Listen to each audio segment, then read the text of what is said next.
Interview with an Empress. Twilight rolled out of bed with a groan.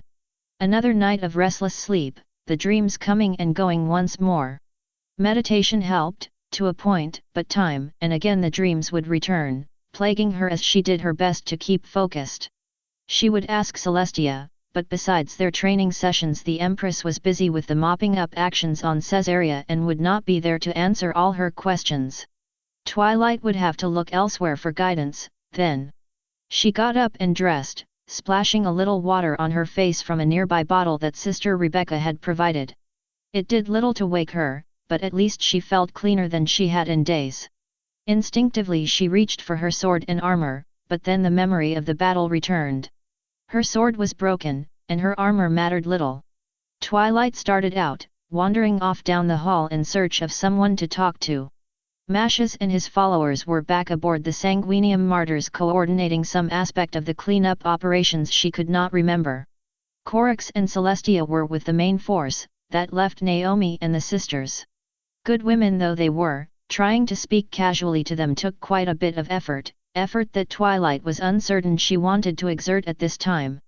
But then, perhaps exerting a little effort was what she needed now, more than ever. Twilight had guessed that they would be found within one of the battleship's training rooms.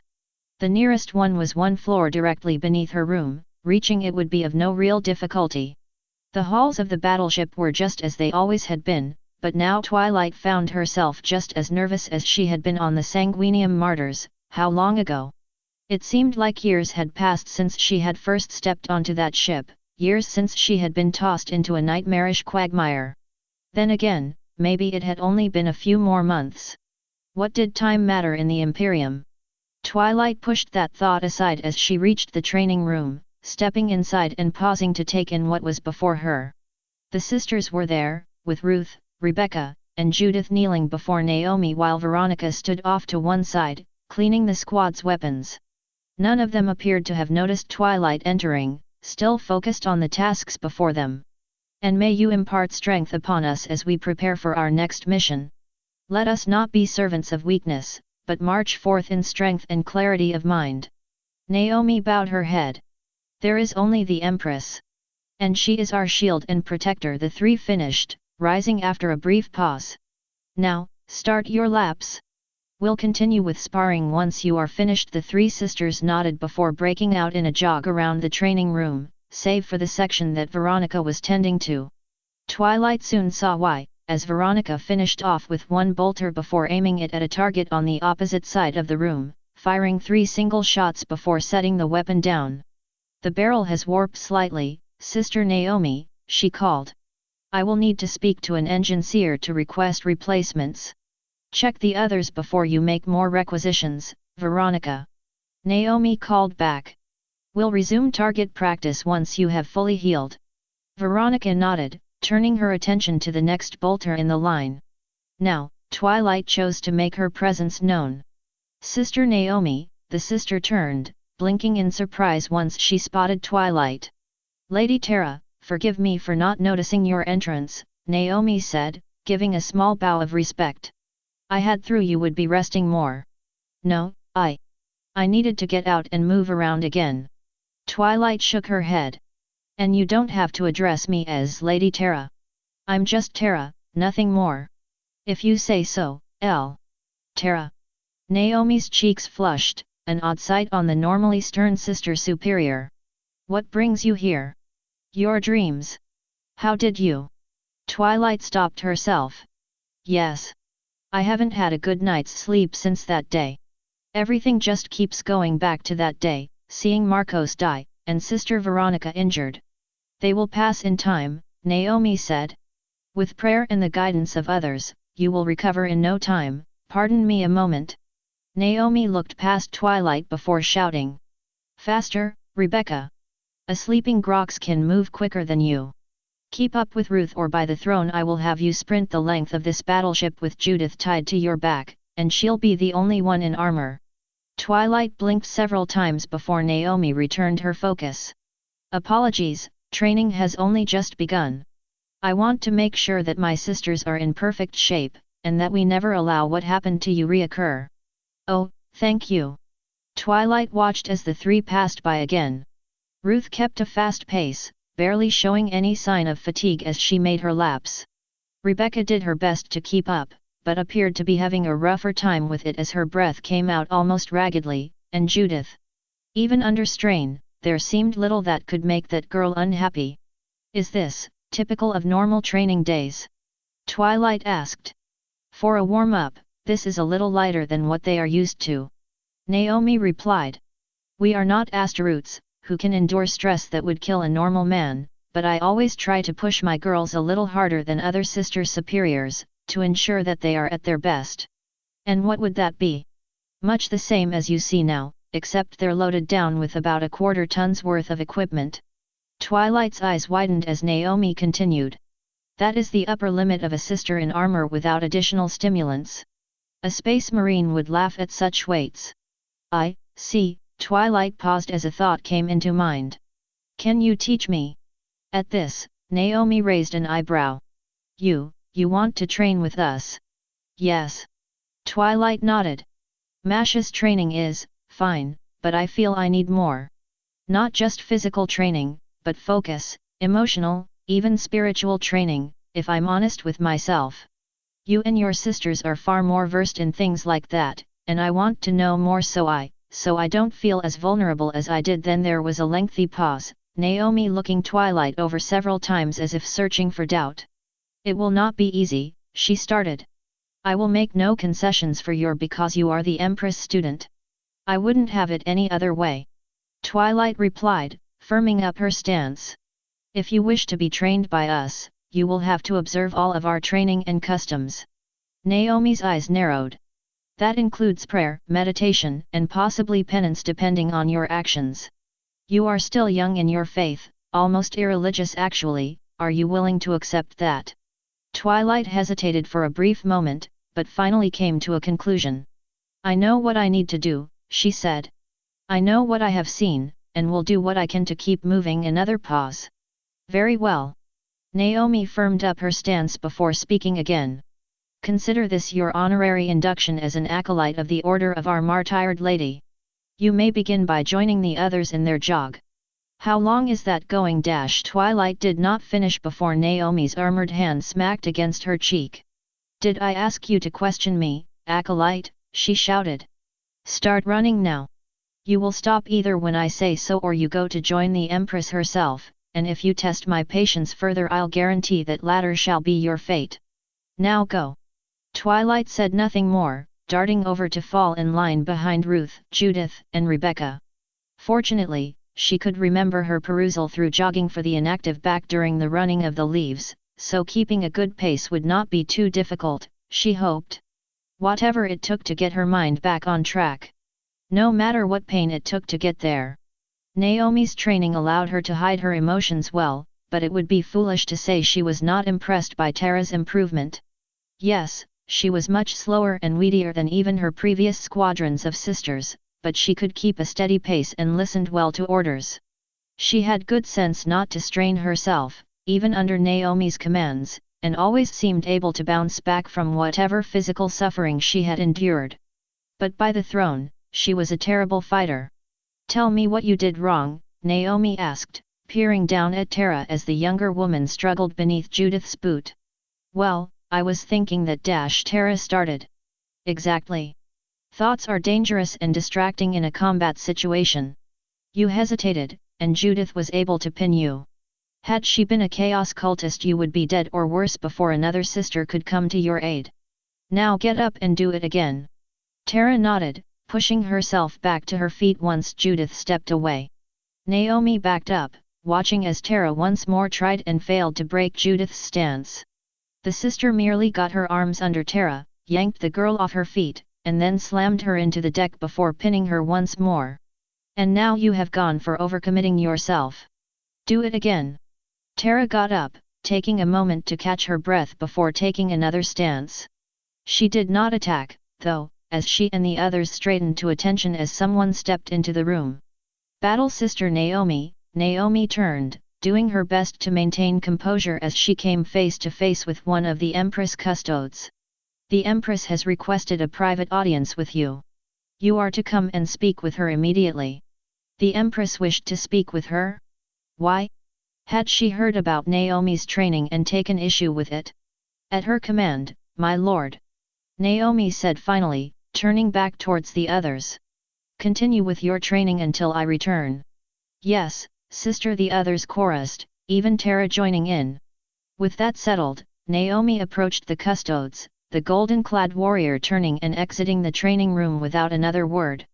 The narrow halls of the living quarters would give way to the sweeping caverns of the rest of the battleship, but Naomi's training was that she would keep her eyes forward, focused on the destination and the custodes that led her there. The rational side of Naomi, the one that had been long buried from decades of fighting and leading, produced only panic at what her goddess would want her for. The custodes led her across the main hall and up several more levels, Naomi sticking close so she did not lose sight in the general gloom of the battleship. Trekking across the vessel could take hours, days even, if one was not prepared, but the Empress Guardian knew his path well.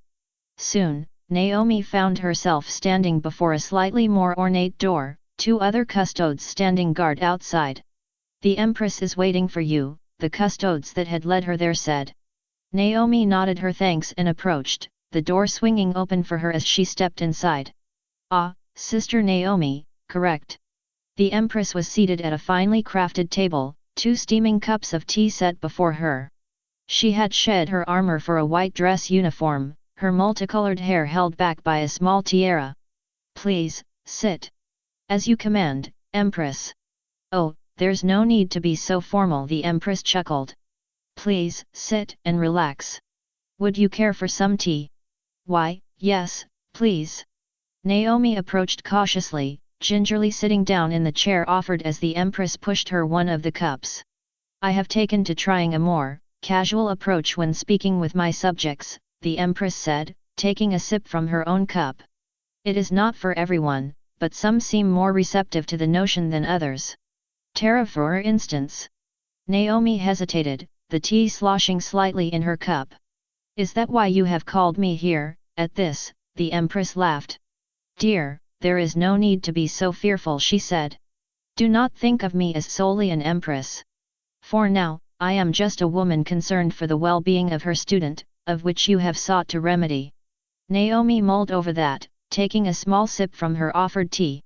It had a slightly nutty taste, different from the teas Veronica and Rebecca tended to and certainly more flavorful than Tana. How is she doing? Well, to be perfectly honest, I am not certain if her chosen path is the best. Naomi set aside her tea before continuing. I have been training her as I would one of my girls, but it has been rather rough for her. Tara understands the basics and mechanics of the training quite well, actually far better than I understand them at times, but it is the meaning and the spirit of what we do that she fails to understand. You think she is ignorant? I think she is a naive young woman who is unable to fully grasp that more often than not the universe is twisted, cruel, and unforgiving. Tara's naivete is not always a weakness, though. The Empress took another drink. There is a spark within her that allows her to reach out beyond mere understanding, helping to show others they are capable of far more than they realize. That's, Naomi stopped herself. I suppose I understand what you mean. She has connected well with the sisters. Judith and Ruth seem to like her the most, and, Naomi paused, now realizing that she had left her helmet back in the training room. The Blade Lotus, the Empress said. I had several encounters with their kind during the Great Crusade. A despicable lot, all of them. Yes, but that sentiment has only gotten me so far. Naomi replied, reaching up and touching her scars. Tara spoke to me on it when you were locked away in the throne room. That girl, to think that this Xenos mark means nothing concerning my purity. Does it? Naomi hesitated again. Her training had taught her that the alien was the enemy, that all marked or produced by them were shunned if not destroyed. And yet, Tara still thought her soul was beautiful. It is a matter I have tried to come to terms with, Naomi sighed. But I suppose Tara's influence has been better for me. I feel that she is one that I can speak plainly to on those matters, even more so than my sisters now or before. I see there was a pause. I could heal the brand, if you would like. It would take a little time, but my knowledge should be enough to overcome the worst of the injury. Naomi still had enough composure not to choke on her tea. Heal the brand, after dozens of medici and hospitalers had failed? Of course the Empress could do this, the most ancient and powerful human to have lived. A simple medical procedure would be no more trifling than swatting an insect. A chance to finally be free of the shame of wearing a Zeno's brand, of constantly having to hide behind her helmet. Shame that, perhaps, she had projected solely on herself. She paused.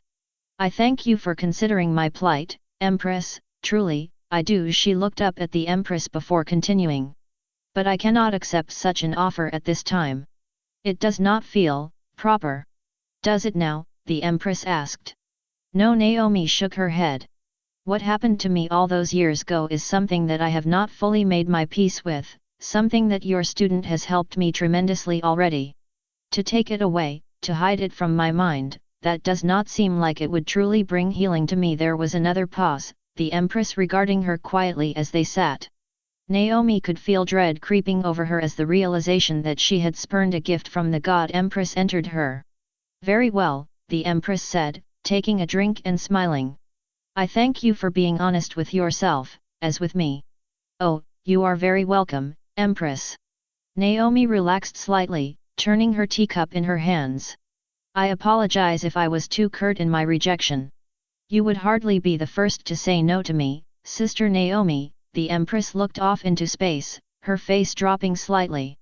At times, I wonder what it would be like if more said no to my offerings.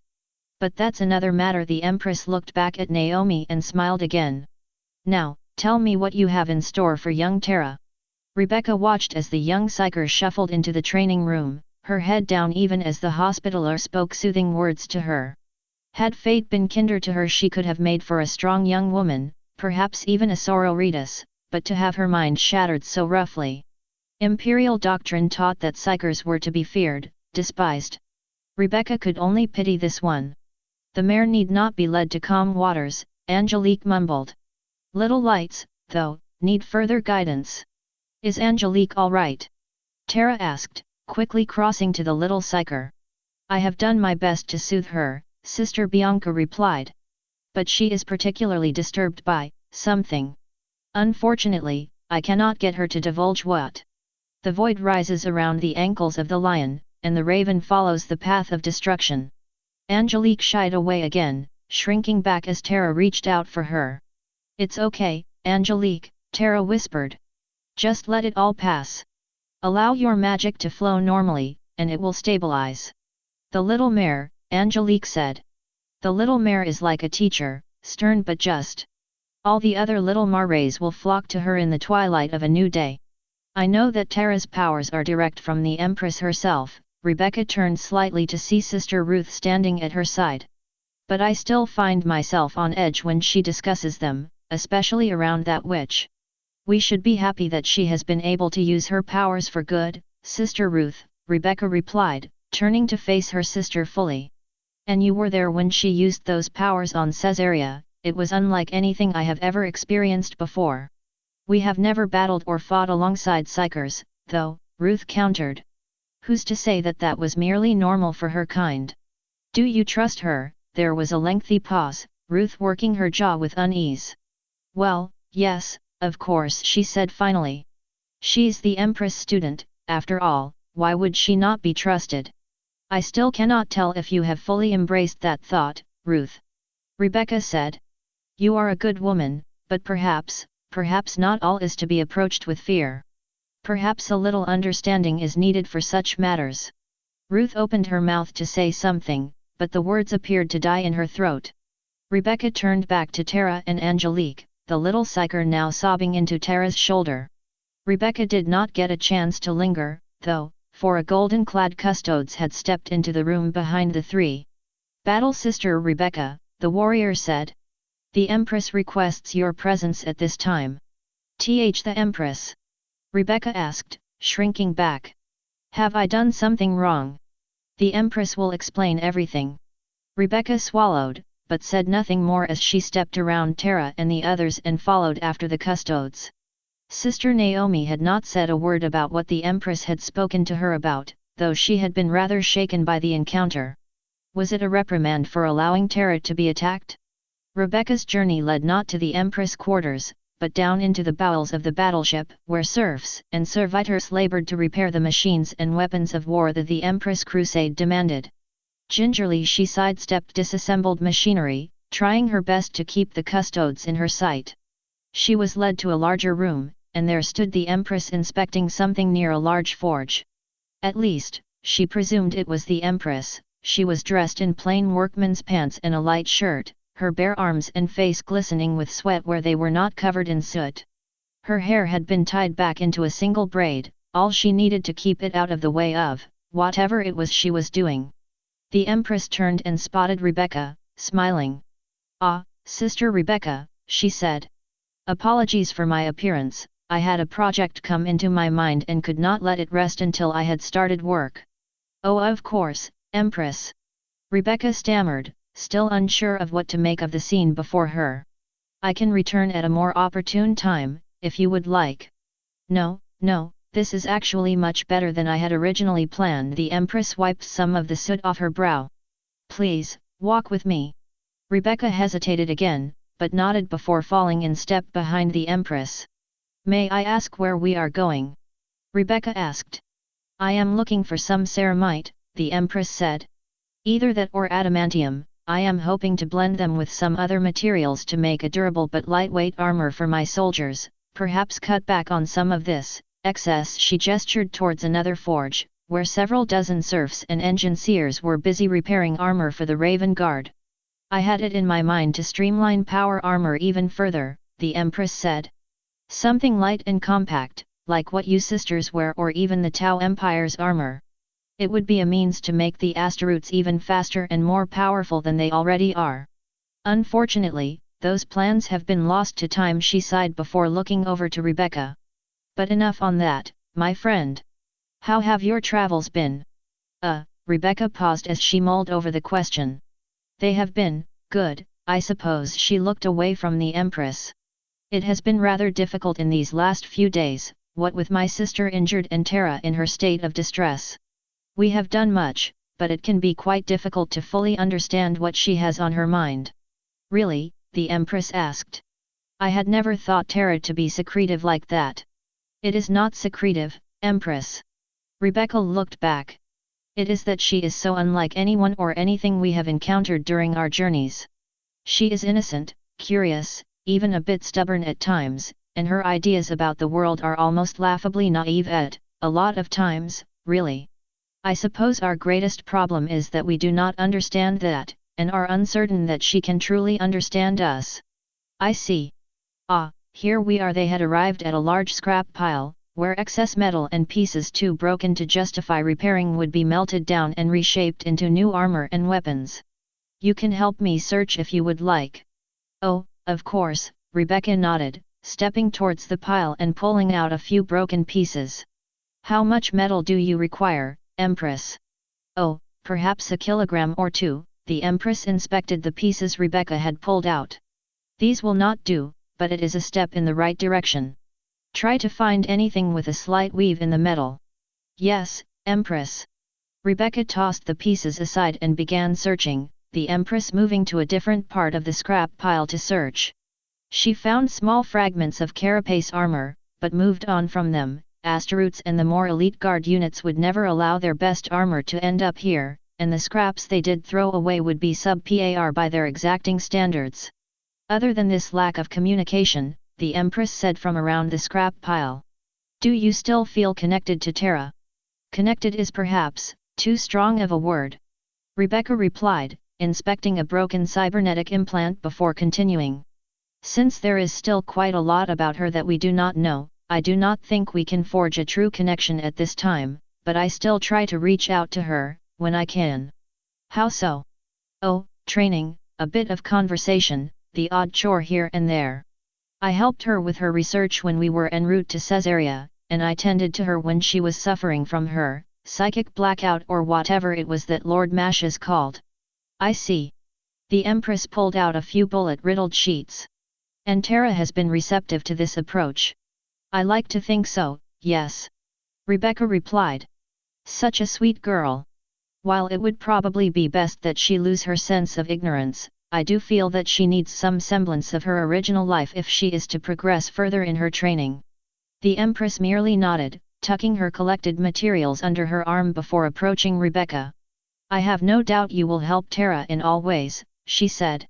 Now, would you like to see what I am truly working on? Judith had answered her calling as she answered all others, quickly, and with glee.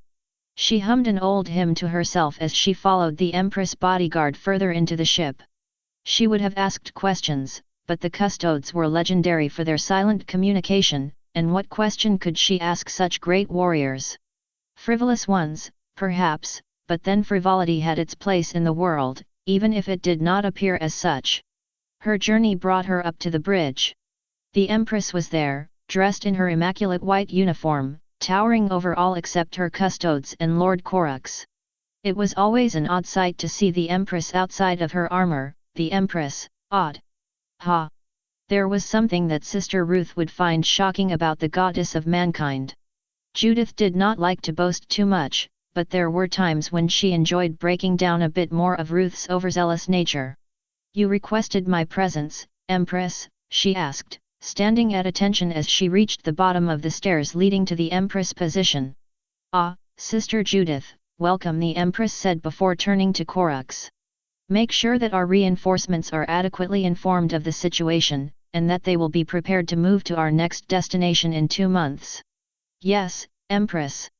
Corax turned and made to exit, giving Judith a look as he passed by. Judith said nothing, returning Corax's stare for as long as she could before she had to avert her eyes. Something the matter with Corax? The Empress asked. Of course not, my lady, Judith replied, snapping her head back around. He is wise, and Tara is quite fond of him. But he seems so aloof, sad at times. Have you spoken to him on it? Yes, but that is not a matter that is of concern right now. The Empress bade Judith join her before continuing. Our crusade has grown immensely in the last few months. Has it? Judith asked.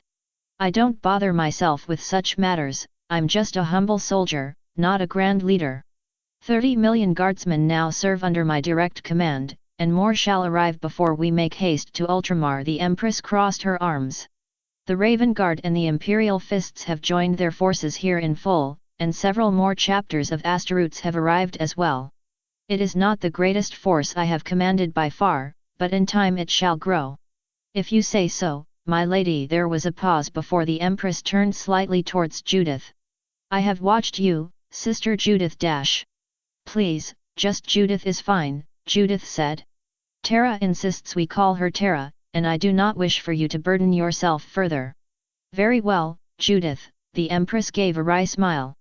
I must say that you are quite unlike the other sisters of your squad. My superiors told me that too when I was training. Judith frowned. Usually when they were disciplining me for insubordination. Insubordination. They felt that I was too free in my worship of you, if that makes any sense, Judith shrugged before continuing.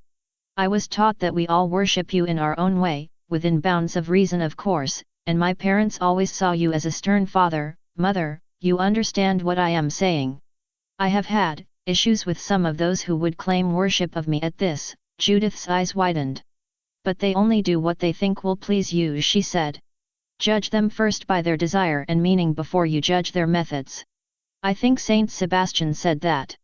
I believe it was another philosopher, but I suppose your sentiment does hold some weight. The Empress looked at Judith. You are quick to come to the aid of those that would challenge your own approach. And why shouldn't I? We all worship the same Empress, don't we? A pause.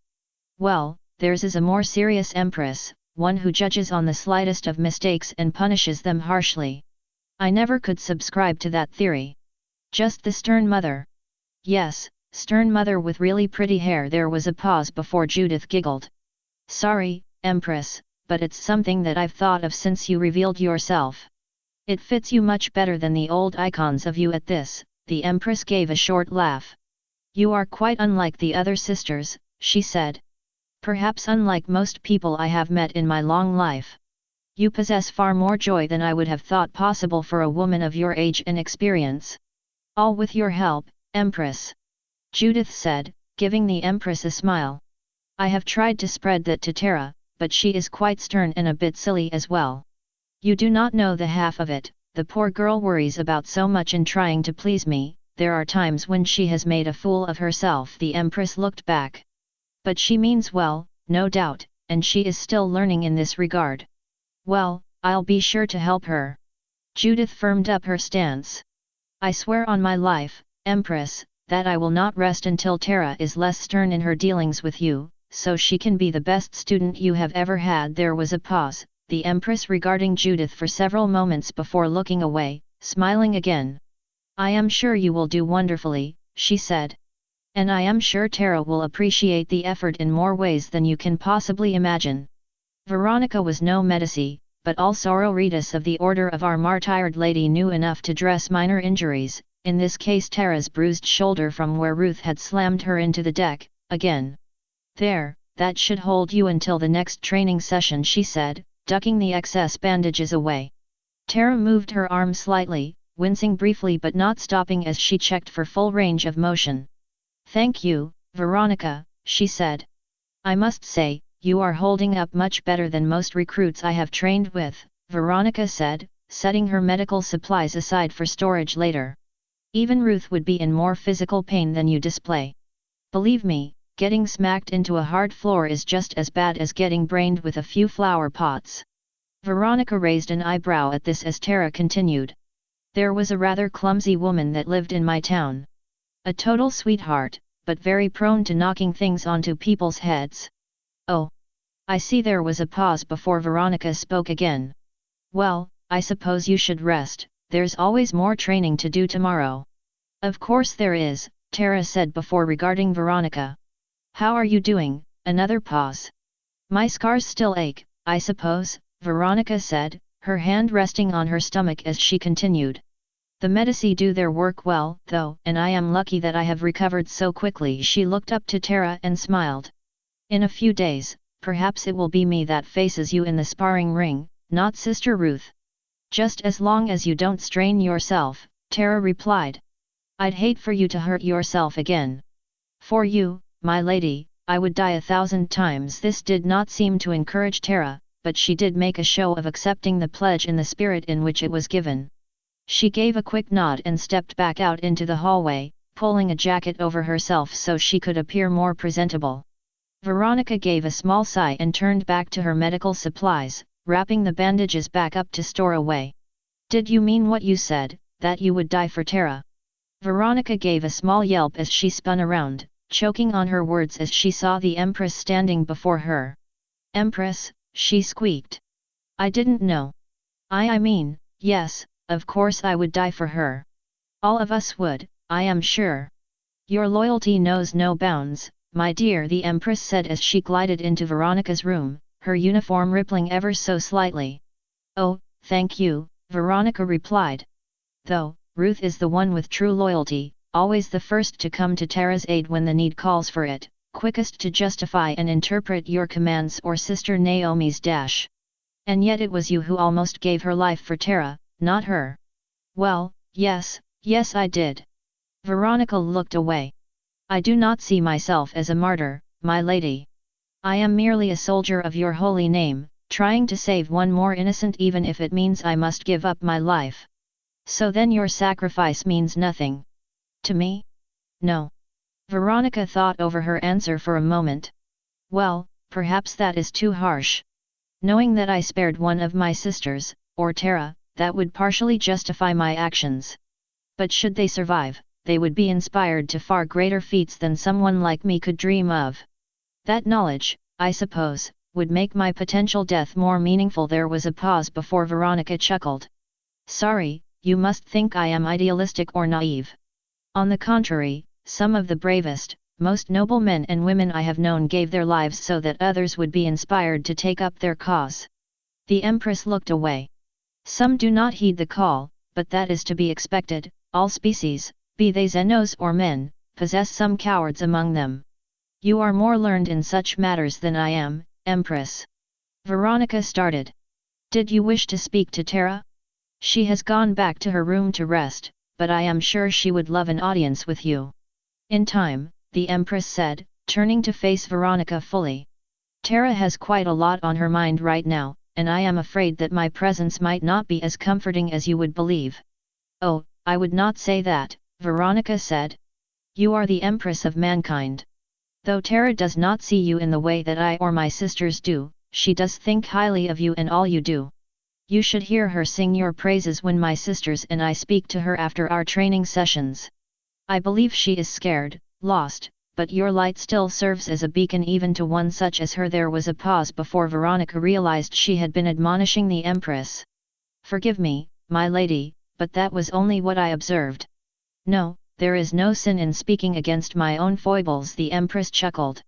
I'd best be off. There are still matters of the crusade that must be dealt with. Oh, of course, Veronica bowed.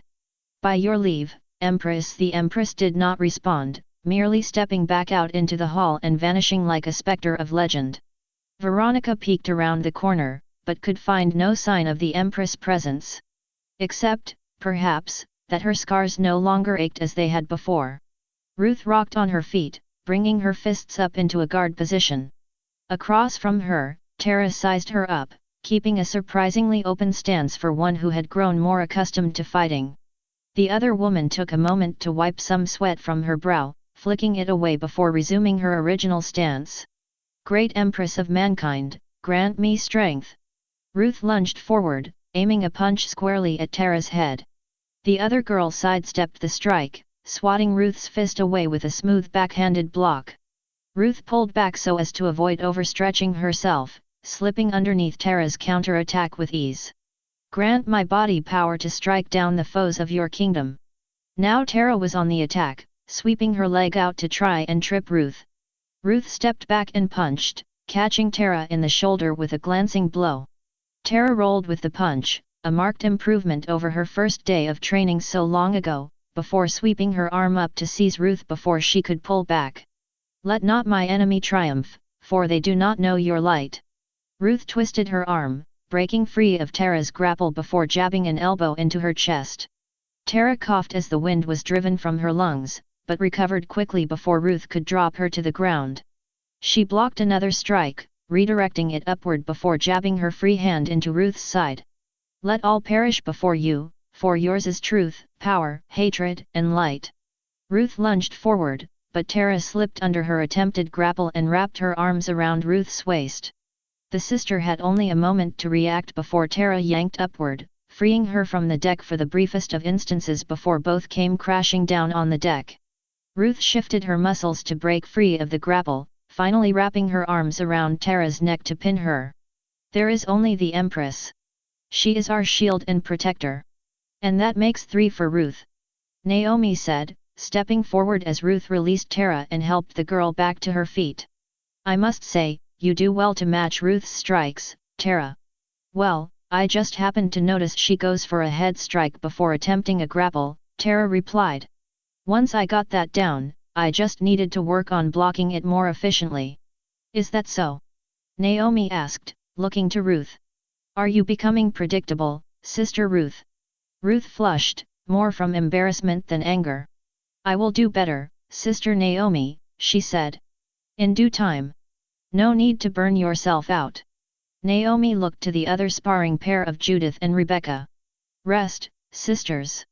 10 minutes, and then we will switch partners again. Yes, Sister Naomi, the sisters chorused. Ruth took a few deep breaths and stretched out, watching a few drops of sweat drop to the floor. The girl's getting better, she thought. I should have dropped her much faster. Ruth. Ruth looked up at Tara, the girl having cocked her head to one side. I didn't upset you with the critique, did I? I have a friend who's a bit more sensitive when told she's predictable. Nothing you say can dishearten me, Lady Tara. Ruth said, wiping her brow before standing up. I have served the Empress faithfully for 25 years, and have been corrected countless times. What is one more critique, especially from one as illustrious as you? I can barely hold my own in a fight, especially not against you. Tara furrowed her brow. I'd hardly call that illustrious. Regardless, there was a pause, Ruth regarding Tara for a moment before she spoke again. Your psychic powers. It's okay, you can call it magic. Tara said. Psychic powers seems to have some kind of stigma around here, and it might help you approach it a bit better, at least in regards to me. Oh, Ruth massaged her arm before continuing. Anyway, your powers, do they offer physical enhancements? Well, yes. Tara started. I don't use my magic like that, though, it's a disservice to those that are more physically inclined like you. You see it as cheating. I guess you could think of it like that. Besides, I'm much better with teleports and shields than strength and speed enhancements. Ruth nodded as Tara continued. Why do you ask? You're usually more suspicious towards people with my powers. I was thinking, she started. I was thinking that, perhaps, in the event that we come up against more enemies with psychic abilities, perhaps I could train against you when you are utilizing your powers. At this, Tara frowned. I could, she started. But it's a bit dangerous, you could get hurt if you get hit by an errant blast or something. No, this is something that I must prepare for. Ruth firmed up her stance. No matter what it takes, I will do what I can to protect you from any attacks or powers. There was a lengthy pause, Tara still looking hesitant. Finally she allowed a smile. Well, I'll talk about it with Sister Naomi. Tara said. Ruth nodded, hoping to move on to another subject before another voice cut through the hall. Battle Sister Ruth, the custodes said. The Empress requests your immediate presence. Ruth's heart dropped into her stomach. A chance to speak with the Empress filled her with joy, and dread. Especially dread. She swallowed and turned to face the golden-clad warrior. I am not presentable, my lord, she said. Dressed in training khakis and boots, covered in sweat, she would be an embarrassment in front of the Empress. The Empress requires your immediate presence, Battle Sister Ruth, the custodes said. Ruth swallowed again before looking to her sisters, then back to the custodes. Very well, she said, bowing her head as she fell in step behind the custodes. She did not bother looking up, keeping her focus on the heels of the golden-clad warrior. Anything to prepare herself for standing before the Empress, humble and quiet. That was the role she would play, Ruth the humble, Ruth the sinner, Ruth the sister that had tossed the Empress' personal student around like a sack of flour. Ruth was led to a darkened room. Once she was sure she was alone, she knelt with her hands clasped in front of her. Most Holy Empress, forgive me for my inattentiveness, she prayed. You call upon us to be prepared for your calling, and here I stand ill-dressed and lost in soul. Cleanse my soul, O Master of Humanity, that I might be pleasing to your eyes.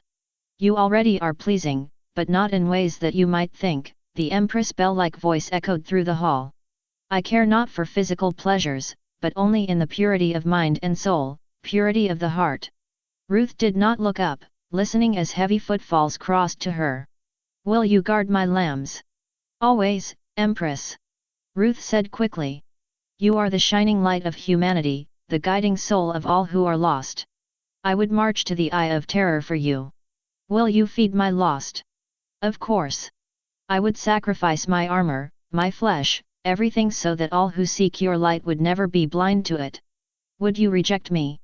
Ruth choked. Why would the Empress ever say something like that? Never. You gave me life when I would have perished. The teachings of your prophets gave me meaning, the words of your saints gave me direction. I would sacrifice my body and life for you, but I would never turn from your light. Even if I was not who I am assumed to be. Ruth could feel the Empress looking down on her, but dared not look up. Even if Tara as well is not who you think she is. No. You are truth, you are the light. There is nothing that would ever turn me from that. Ruth quivered slightly. Why was the Empress asking her to give up her faith? What was the meaning behind this, blasphemy? Ruth gave a small gasp as she felt a soft hand cup her chin. Gently, the Empress lifted her head up, and Ruth could feel her tears flowing freely as she witnessed her majesty and beauty. She was dressed not in her armor, but in a beautiful white gown that would make even the greatest of high-born ladies weep with envy. Her hair twisted around her in some unseen wind, her entire body gleaming like the sun. Her eyes were soft, like a mother looking to comfort her child, and her smile was slight but sincere. Then go, she whispered. Go and serve, for your soul shall never break. Even as the powers of darkness lash against it, you shall never be far from light." Ruth wept, tears streaming down her face as the Empress smiled upon her. The Empress trusted her. She would not back down from that honor. Twilight no longer ached from her training. She was never unfit, but the sisters' training had toned her such that the woman looking back in the mirror barely resembled Twilight at all. Her body was marked with numerous scratches and small scars, her muscles far more defined than she thought possible. The scared newcomer was gone, replaced by a hardened fighter ready for anything that came at her. That was the hope, really. Twilight needed to see if that was true. She finished washing her face when there was a knock at her door. "Enter," she said, the door swinging open to reveal sisters Veronica and Rebecca, both dressed in their armor and carrying a white robe between them. "Tara," Veronica said. "Sister Naomi has concluded that you have completed your basic training and may be inducted as an honorary member of our order. We would need a canoness and several more years of training to make you a full sister," Rebecca said. "But there is no canoness, no time, and you are a special case." "Oh," Twilight said, massaging her arm for a moment. "Thank you. There is one more thing," Veronica said. "A ceremony, when a sister fully pledges herself to the order and receives the symbol of her order. We're here to escort you to that ceremony. You need to wear this," Rebecca said, passing Twilight the robe. "Only this." Twilight hesitated. Not at the risk of exposing herself, that would be just like when she was back home in Ponyville. Rather, the battleship was nothing close to hospitable for that sort of thing. She could freeze before they led her to, wherever it was they were conducting the ceremony. Starting to think like a full human, she thought. "It must happen, I suppose, just as long as I don't fully lose myself." "Okay." Twilight took the robe from the sisters, quickly changing out of her regular clothes while Veronica and Rebecca waited patiently. The cloth was a bit itchy, but Twilight put the thought out of mind as she rose to face the sisters. "Come now, young Tara, for the path to righteousness lays before you." Twilight fell and stepped behind Veronica, Rebecca following close behind. The hallways seemed darker than she remembered, but Twilight no longer feared such things as the dark. With her sisters at her side, and Celestia to guide her, she would never be lost. She was led to the training room, now darkened and thick with incense. Veronica and Rebecca fanned out, and Twilight could see Naomi standing before a makeshift altar, Judith and Ruth flanking her with what appeared to be short whips. "Welcome, sister," Naomi said. "Step forth and kneel at the altar of her most serene lady." Twilight stepped up, tugging at her robe to keep from tripping over it as she knelt before the altar. Naomi regarded her for a moment before continuing. "Sisters, we gather today to see the induction of Tara, student of the god Empress herself, into the annals of our order. Who today bears witness to this initiation? Sister Rebecca of the Order of our Martyred Lady. Sister Veronica of the Order of our Martyred Lady. And who stands ready to cleanse the initiate of her sin and shame? Sister Ruth of the Order of our Martyred Lady. Sister Judith of the Order of our Martyred Lady." Twilight did not look up, keeping her eyes focused at the ground as Naomi stepped forward. "Sister, you have met the necessary physical and spiritual sacrifices that is asked of all our sisters, yet one last test remains.